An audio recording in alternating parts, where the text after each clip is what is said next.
Yeah.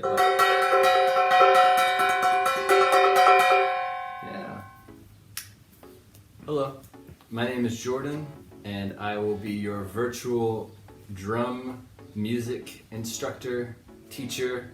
I teach at various elementary schools, I have some private lessons, I conduct drum circles, and I'm also a guitarist, a pianist, and a vocalist.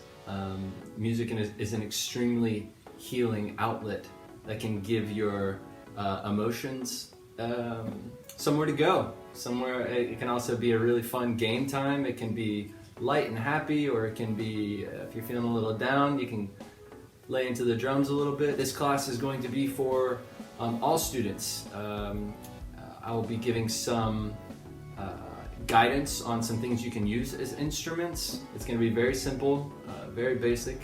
So come in with an open heart and a light mind, and we can have a really good time.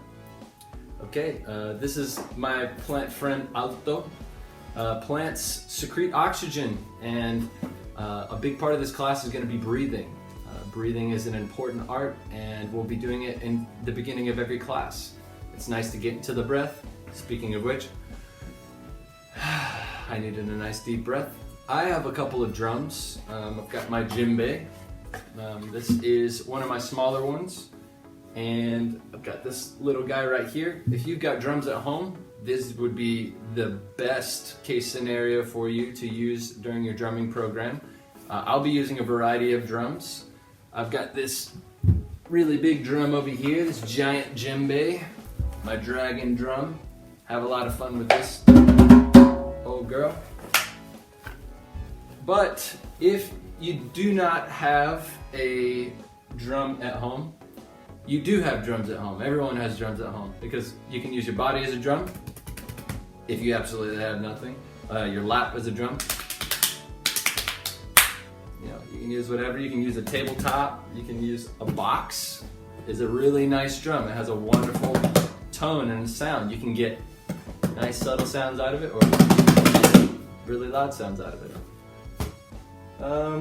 Everyone has got Tupperwares laying around their house, various sizes. While not the most ideal drum, you make do with what you got. So you can turn these into, it's better with a lid on it, I've found. Gives a bit of a better sound. A step up would be if you have one of these Christmas cookie jars. They make them in, this is a little tea jar. They've got various sounds that you can make from this. Kind of a tambourine sound out of that one. Nice fun. But the ones with lids on them, once again, are just going to be the most ideal. And you can use both sides, usually give a different tone, and then even the side of the drum gives a nice...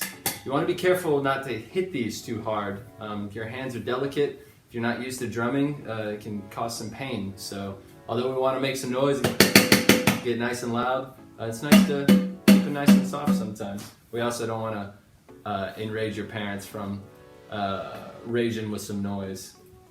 Last but not least, we got pots and pans. When you were a baby, you played pots and pans, and hey, we're back to that area. Different pots and pans make different sounds.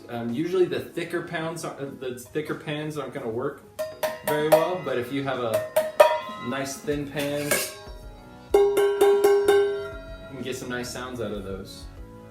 If your hands are delicate and you find that you're playing it and it's hurting, you don't want to mess your fingers up, go find some sticks out in your yard. You don't want to bang on these too hard once again.